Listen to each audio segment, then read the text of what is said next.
Nalpan hun pha IP program te ho ani ve channa ei pui tungta amasan pa pathian ken ki pak thu iwa gen masa zan ta khonai sarmon khan ging tu pi ting ji ti hi ging tu pi ting ji ki ti hin mi hing hin dan le pha le fel akinga ya fel le hi ma le ging tu pi ting ki ti hi pathian ki pat po te hi ye chun pathian na pat por ki ti ging tu pi ting ji hi mi hing te hin nei le je bang hem chok do gol lo ai ma le pathian na ki pathong ki pot pathian na pathong pot pathian na par siam hi chun ging tu pi ting ji hin khoi mi ti a dingin mu thei le he thena ke lang zer se ka hi ti hi zan ta khone sarmon khan e ba gena e ban chun ging tu pi ting chu midang te sual puan sak lo midang te git lo na ba gen lo midang te dem sit na ba gen lo ama dik lo na le ama phat lo na ki he chen ki siam phajia sek ti kha ging tu pi ting ji hi ti kha zan ta khona khan sarmon an ba ilanga thata tu zan huna hen pathian thu ikaw lem khop na ding chu hi le bitel le kha thot pakhat na bung khat chang thuma ki pata hin saw deu tang mai simitin chang som le ni na chan hin bitel le kha thot pakhat na bung thum bung khat chang thuma ki pata chang som le ni na chan sim ding ki sai tiu pathian thu ngai tha jam tiu lalpa jesu christa pathian le pa cha pa kinum ta hen ama chuna he pina lo pi takin mithila ka kipat jesu christa thokin na zalin kinep na hing chumu dingin hin na thak e pian go san sa thailo bu kai lo chuai thailo wana na ngo adanga khe ka chu muding le hugdam na hun nu nga hung kilang ding agwa zo sa chu muding in gin na je ka pathian thili theina aven la hiu hi tu hin thepna chetin zikin lung kham tadi ma leu chin zia chun na sa takin ki pak la ki pa ko hi saname ya patep nunga le mang thai thei sekte sanga man phazo lagin naw chu jesu christa hung ki lak phat le pak na le chhoi na le lo pi na ong hi theina ding en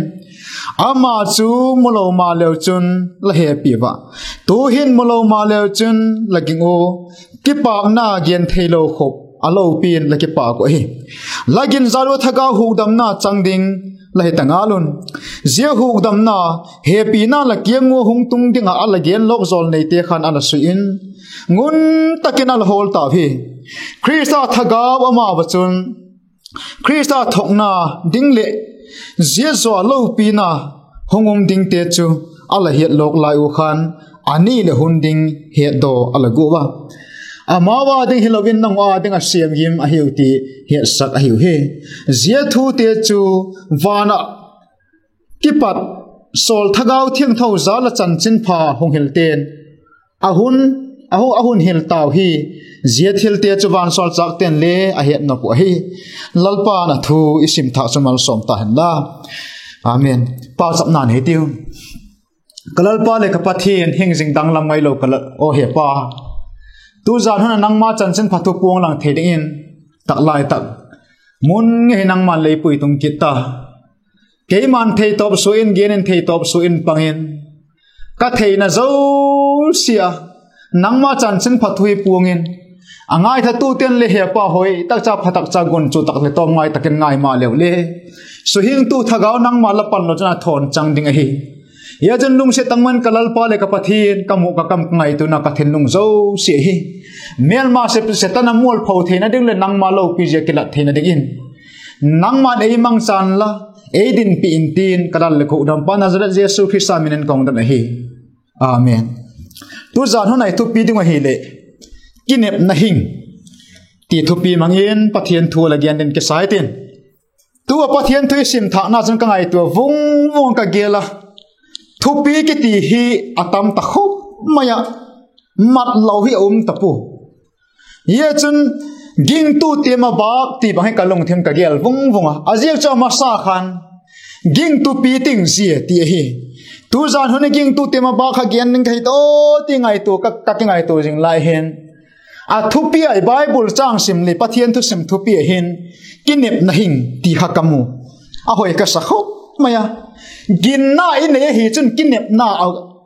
sa hi zia kinep na chu a hing hi hi ti kha tu zan han na hen eva khet ma sak den ka do ya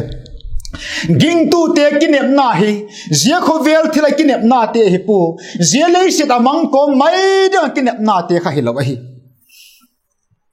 ging tu te pathian cha te tat do te kinep na hi a hi la wang chu kum tu ma mang thei lo mang ngai lo kum tu a sing ding kinep na khan ne ya ging te kha ki lai jang hi ti tu zan han ne bak het thiam dengun ada tak ze da hi ya jun kinep na hing ne ya zia khovel he kho sading le zia khovel he cheng ne lal pa dei ti zia khovel he khwal zen na gam mai a hi zia khovel hin chumi hen khapten mun bul de tak mai na ke khwal u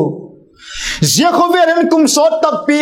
kumza ni la hi lo hele kum tu ma dam dinga che kum tu ma de hen ki khwal na sa tak pi na bol sa ku hinai sai lo zia khovel khwal zin na mai hi zia khovel khwal zin hun sunga hin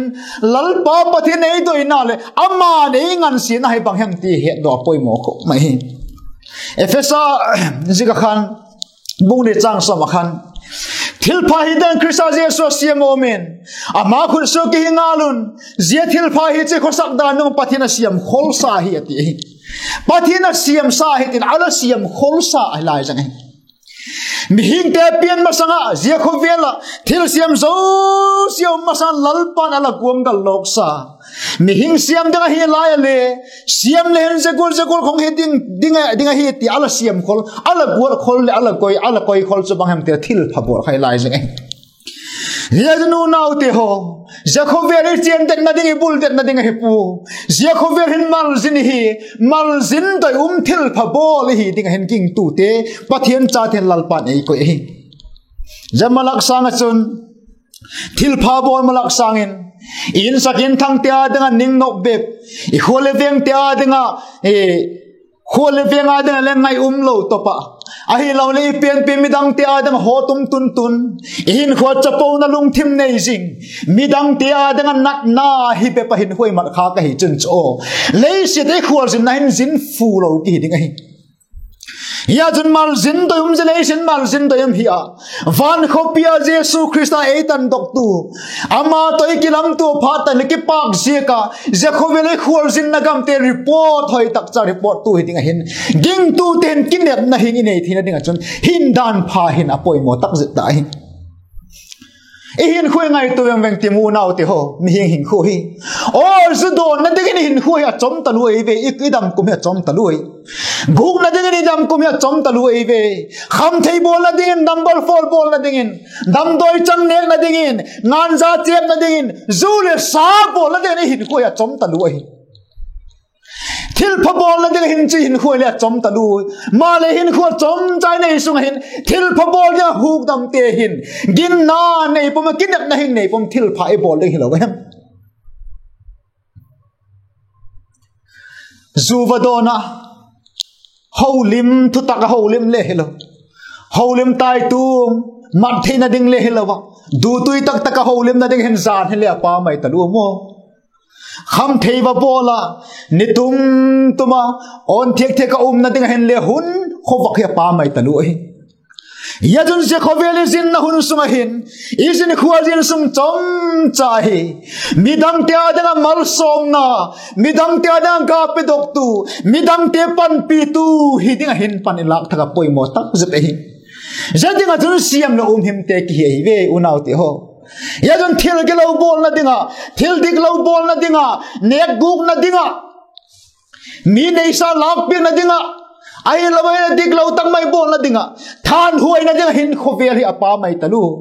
in kho hi apa mai talu hi ya junu nau ti ho ging tu te hin elalpa Jesu Christa sul nung zia kinem na hing tang mai chu nei sing teng hin kho mang sing teng tu zan hun ekichi hi kinem na hing kiti hi a umlo a umangaya kinem ginna to ki bagai me ama no wange kha lalpa pathina kingen thu agena nowa kuang tu nati gwa khan ginna nawa chun mungai lo thil thu pathian hilok nati apoma ti kha hebrai se khan hebrai bung som na kha chang sagi na khan agena gin nan na chun mu ngai lo thil thua pathian hil long na tia puma je chun en kunu huk dam na hu khin na dingin ku atun je chu khovel thiam lo je chun khovel thiam lo achanin gin na je ka dik na go lo pa he tai ti khai no wa je chun akine ma no wa je chun pathian thugina tak sanga akine ma akinep na khan gin na hing akinep na khan kinep na hing atu te ve mole ginna he o ma fa le kinep na aging te cho kinem se ko hi ya no na to e ging tu te le ikine mai bang moi kinep na bang he kinep na van khopi ikinep na eve ze kinep na hing eve u nau te ho khovel thilate hin ja khamung katin ja khaneing katin tia kinep na hi wang cho o e tu yek lenget le tu yekin anek se thi mai mai eve kum sakhat dai ding le om pun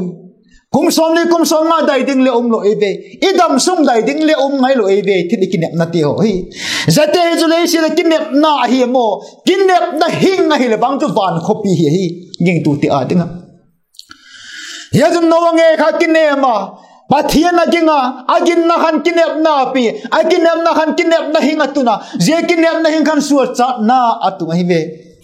khovel zo se thil siam zo se pa pathianin no kyang gen golin ki dak buak se gon om ta sol na chitini na dim ta jaye ka chun se khovel ka thil siam te hi mihing ka siam ten ka ke si hi ya jun sumang thaing ka nang le len kon tia din wang chu kuang tu na ti amu ngai lo her ngai lo thu het phatin aman pathian atak sanga pathian atak sang na khan kinep na hing ania kuang tung katin pathian nei pe ei sol tung zo in kuang tung katin ja khovel gamen ti hung le tin a hung le pha ta chule ke le ka in kun te je kuang chun lo den ki hum bin biting ka ti ha kinep na ani ve je gwa jan kinep na gol takin ama nge kha lalpa pathian thua zomin hinna taksaman thailo na hinna ania je hinna chun digna golu pa siamina hungum tai ve alo pi e khai I bible ai mu te ho Noah te Abraham te ho chanchin le David te chanchin le Solomon te ho hi lo Samson te ho chanchin ho hi en lung thim hisab na nei veng venga naw pang lung thim nei loba lung thim hisab na nei chin eton tak ting tak ngon chang hi Noah bang he chu khovel mi hi loading philin khen khaten gin cha na nei se ko o jete ho chu gin na pi ting lo te thagau lam ma pi ting lo te al he khase ko ya jun pathianin van gam thu te ho le van khopi nop dan te le van khopi thu te ho mi hiam te he chen theina dinga again na den leilam thil te te khena amang se kai digna go luapa felna go luapa hi theina dinga chun ei ma hi theina jun ya ton din mang hin ging tu masa te lalpa pathin tam ta ala ko ya nowate gin na ngai tua amau kinep na he ngai tua akinep na thon lo da ngai tua poi mo tak se te hi ya jun nat na je kin la be tong em la zi je kin la be dong em la cha je kin la lunga em la posal je kin la tha fang em je chu hi zalo ding in Christian kinem in la Christian kinep na hing nei le chin lal pa pathin la boina chung suk thon hung suk ven pek ding a hi khen khat te ho chu anunga je kin atangwal je kin kinep na mong le nei talon je khoven hen huwa mang se koi nat na la tak mai lung khamum tak mai nan la bei dongum tak mai ve ma le hin le mo kine ma Krista ikine pa hi chun ama ikine na pa khan I hun to pa de nei su di ka hi ti he kisine lungai na guamin lo mem bei don na guamin lo mem hak san na munin lo mem kine na hin Krista kine am ding hin lal pa nei ti hi ya don kinep na hing nei tu te chun a kinep na kho khoi ta khem tel van khopi hi hi za kho ve le se thidum zo se hi be ma le Pathian thui sut vom neu chai le be lo ding hi o khaya be thei kama a be thei hin khu a be thei taksa a be thei le siat thil te zo se hi be ma le uma pathian su ikiang jing hi ama jing hi chun ikinep na hi be lo ding hi ikinep na suai lo ding hi kinep na hing ya khan jing ding ti ke chin hi ya jun kin nan Abraham nge khale ngai tu ti mu unau ti ho pathian cho kinga a hek ngai lo te amu ngai lo te thil sia kin pathian akinga pathian akin ja khan kin na pa sakin ki te ve sia te zo sia su kin na ni in thil tiam wang mu man lovin ama ala thita wa ti ginna ne Abraham ti ho zo si ha ginna ne in thil tiam wang man lalpa na tiam te ho man loin ala thijang ma le agin na khan kinep na hinga siama zia chuna cha zi a ching ta tek nunga cha piang thei ta lo ding na san khala lalpa na pi hi lalpa kinep na khalo pi e khan lalpa ginga akinep na khalo pi ta lu hi kinep na hing ama ala nei hi zia chuna hi le ama lo zo nu hin van khopi a lazar to mi hausa pa chan chin khan le gen khala Abraham ang sunga ti eve Abraham ang sunga ama Abraham chumin tin ang sung han razal khaumin tin ti kha hilawahi khovel mi ten he thiam thena dingin van gam thil te hi khovel mi te mang chai lal pa pathin again sik hi Abraham ginna pasa ko mahi gam tiang gam choi ta gam hem ti le hello ginna na Abraham ina lu ding gam chu suan dingin thua oya ti kha he top mai azon na dinglam le hema salovin akipan doka mole azon na dinglam le hema salovin akipan doka mathai pe hebrai te bung som le bung khat chang get na khana ge na azon na dinglam le hema salovin akipan doka akipan dok pa khan gin he kinep na ani ei sol pa ei ko tu pathian chun kei mai ka ma chika ginna ka hile zia kha khuti ka dei bol pe kin tin ama khuta ka kingak chun kei mol follow ning ke tin kinep na hing ane eve zalei si da kinep na hing ne ya pathian thola tak sanga la poma ala zui tu te chun akinep na kha mol su na ding van hopien kinep na hing alu se hi kinep na nei lo hileng chu pathian oi cha te ging tu te Christian ten kinep na nei lo hileng chu Jacovel hin ihin thaman na ihin na ding le umpu thil phai bol na ding le lo eve yadun kinep na inei la inei zi taken hin uta azia chu kum tampi dama hina na pha tampi sep do ding itu peive mi khen kha chun thi kho ka sapui khovel ga me kan ngatali khovel ga me ko chim ta ati a phun na phono a chim khovel ga ning tel cha cha hi thi ding lau te hi sakai zate cha chan kinep na nei ngai lo sakai veo o khai zo don je ka ning tel atamo kham thei bol je ka ning tel atamo mani in lo le thei talo ning tel tam ta ve setan su ka lu da setan ko la hen atam ta kho zate zo se zo tham te gain tu nu hin u nau te ho ama ho kol ta na ki ba tham te hin lalpa nang le ke ei go te ve go ti na sol hi na hi isu pi kin lo hi chun lalpa chung alung na ding ai lalpa lung na nei e chung atung ding ai ya ka chun lalpa kinep na hing nei tu te chun gilo sola tang da sa te tan dok na dingin he gam ba pota mun chum tang chum va chia na va se pathel thu pi ta da de ba bol la poi mo pu mo missionary pan thena ding a chun yum nam na le in sunga le pau chap thi ngai pau chap na in thilei thia pau chap na hin na sem dok thu pi ve ya jun kinem tak puma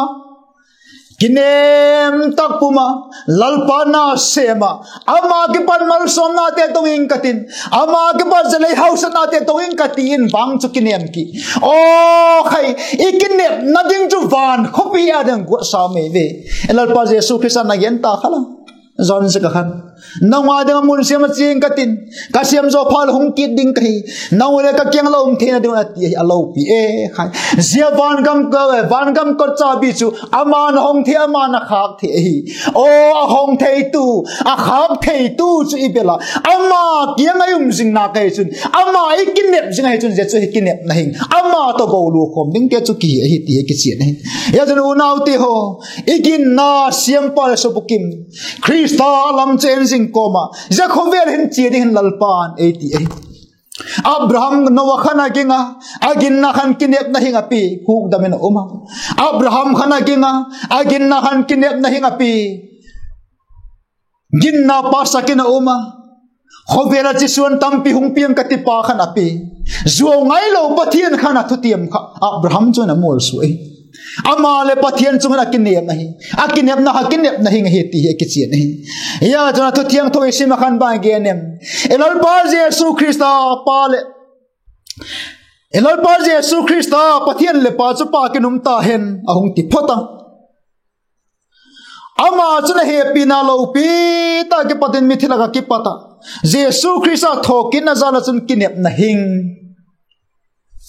mudingin hinna thak ap adik e elal pa jesu Krista thokin na zala chun kinep na hing mudingin hinna thak ap ta hi o hinna thak chu bang hem imi hing luya den sula gin lo na te so se kha hum pai tha in amana happy na puanin athi sanman tam tak mai puanin ei tuam ta jejun hinna thak ap ta hi jejun kinep na hing nei theding lalpan ei tuam ta hi Zai kinep na chu van khopi luong e ding the te kinep na hi zai kinep na kinep na hing hi eve unau te ho eba je go chan se thailo bu kai lo suai thailo le van na wa de khe kaum chu muding in mole go chan se thailo bu kai lo van e wa de khe kaum chu muding in kinep na hing nei ding in je khoven e ko e ahin lo Krista dang lam ngam lo Krista piang thak lo thisan ne tat na zala piang de pom lo ba piang thak lo ten chuwang chu zia go chan se thei lo bu kai lo chu mu diak lo ding ama ba ding a chun got mon hi mai ahin la ging tu te tat sa te thisan zala huk dam hi te apom te Krista to ni sin ke ton te chu bu kai lo chuai thei lo se thei lo go chan choi chan ding ai je je kinep na we ve u nau te ho kinep na ne nai se pa hi chun I tha anuam se ka kinep na ne nai se pa chun I tha tho se ka I chol hunin le I chol na kha aman tam ai ngai se kai yalun kinep na hing nei puma ziabu kai lo se thalo van wa de go khol khom chu go chan chu chang ding a hin nang le ke lal pa ni si na hin hungin tin ei chiel jing a hin huk dam na hun nu nga hung tung ting le hung ke lang ding chu buat zo sa chu mo ding in gin na zia ka pathian an thini the na ven hi yo ai hun nu nga alak ti hi tu hun hi ta ai ve huk dam na hun nu nga hung tung ding chu tu hun hi ta ve o Krista nei la tat do ta huk dam na hun nu nga hung tung ding ti chu tu hun nu nung si ta ai ve unau te ho khover ki sing sak dan te ngai tu te mu khover ki sing sak dan te ho nau ve chu ki pan tak taki ta ve nau ve chu ki pan tai ve zen muang chang thei ding khilo ve yan huk dam na hung tung ta huk dam na chang tu te hin gin na tak nei puma gin na hing nei puma kinep da hing to hin khu ima jing poi mo tak je te tuin thep na chatin to kin lung khama le hin le thep na chatin to kin lung khama le hin le je chun na satak ngai ki pa ko poi mo tak je tai pathian thu ya dai gam ta iki khop lo na hun sung le sot ta biakini zol lo na hun sung le sot ta tu hin chwang o khai khovel changka nai ni Christian hin kho ya so sena sa thok mai tai ve ki ngai tu tak ti mu mobile phone te ho computer te ho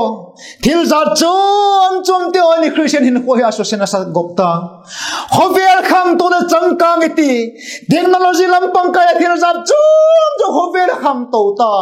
khovel khan to na dung jin Christian te la khang to zel de han lalpan ei doi ma la khovel khang to de khang to ging tu te niam de ta pathian he na lam pang kai hin i peng ngong gam ta pathian he na lam pang kai hin choi zul zau pop ta hi Jatun pathian hen alam pangkai kunga igam mang naw le pathian hen alam pangkai kung iduk daklo na lam pangkai ho hi andam he chun jing tak lam gen ladin ke sai thi yadun khovel khan to na dung se hen ging tu te ho hi khan to je la poi mo tak je ta he ti ke chin hi abana khane ge a gen suk ke ta saname patep nunga le mang thai the sekte sanga man phazo lagin naw chu Jesus Christa hung kilap phalle pang na le choi hoi na le lo pi na hung hi thina ding in alo pi e khai nga bak ngai tu tim u naw te ho sana me patep nunga le mang thai ki the sanga man phazo egin naw hen kinem hetiu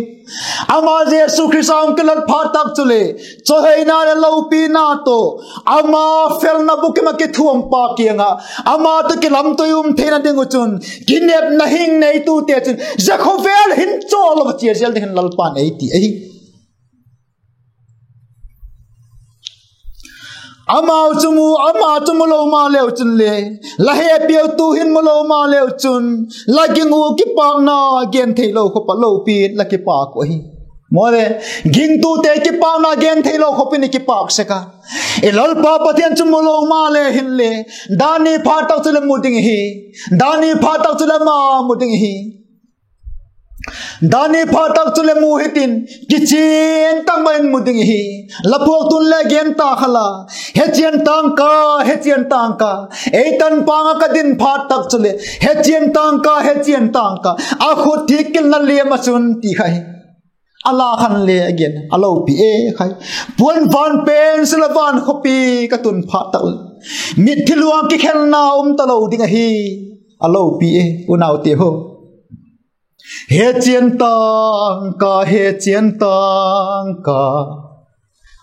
he chen tang ka he chen tang ka ei tan pa anga ka din pha le o naw to tu hin malo ma le hin le dani pha tak chla khowa ka kelang gol hin wak sang le wa khoi so a lal pai huk dam pa chu mu ting hi zia mu ding tu te chun kinep na hi nei we hi e kinep na hi ngum je ta chu zia chu mu ding hi je kinep na hi nei hi igin za thaga hukdam na chu changding itanga lu igin wa thaga hukdam na I changu thaga hukdam na changtu te chun jawan khopi tan pa muding hi lal chut pha ki chu lal te lal ho tu sepai hon te lal pa chu muding hi ti ki chi nei je muding chun kinep na hing nei sing wa hi Krista thaga ama wa chun Krista thokna ding le zia zo alo pina hongum ding te chu a he saklok lai u khan ani le hun ding chu he do la go ba zai ba ngai tu ti mo zol nei te khala hi wa hi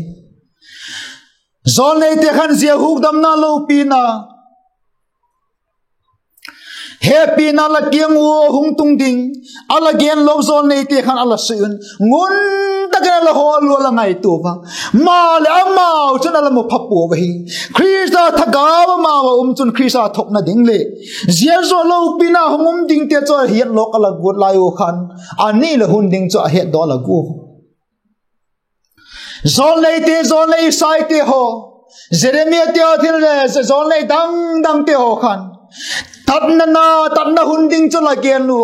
lal pa Jesus Christ hong pin na ding dan le la gen lu athok na ding le la gen lu athok ki na ding na san le la gen lo ko hi zate chuna ni la hunding kha la ngai tu ba ani la hunding kha la su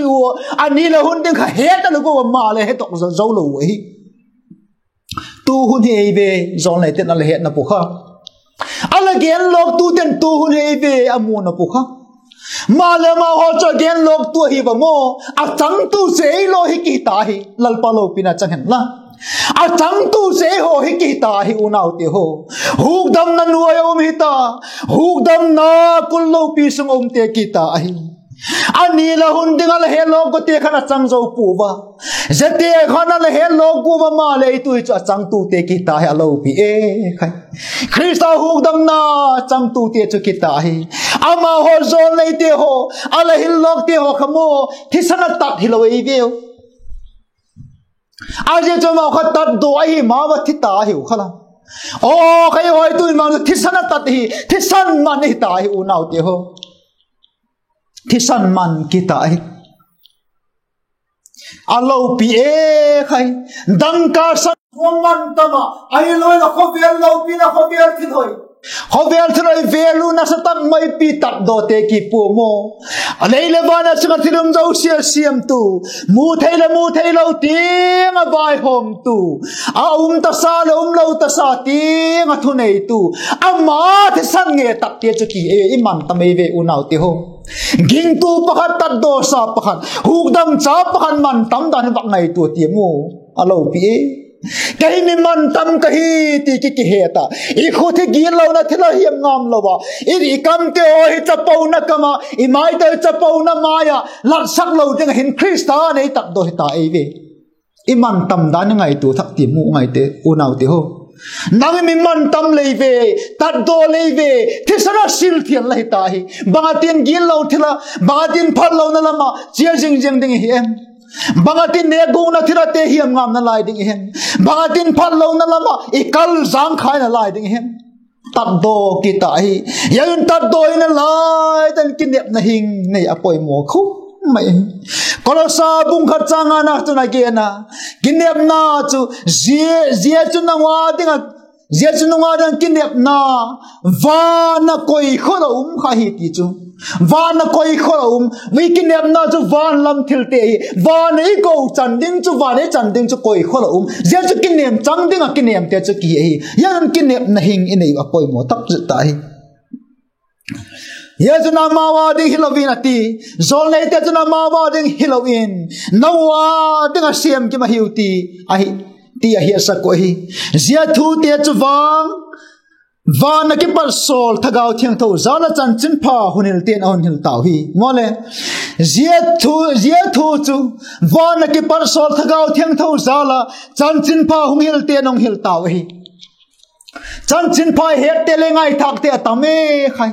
thagau thiang tho piak zala chan chin pha hil te chan chin pha ngai thak te hin a hil chian ta kho mai kinep na hing inei ding da ne hil chen tai ya juni kinep na hi van khopia loman van khopia ki pang man ya chang ding te jun kinep na hing inei ta wa hi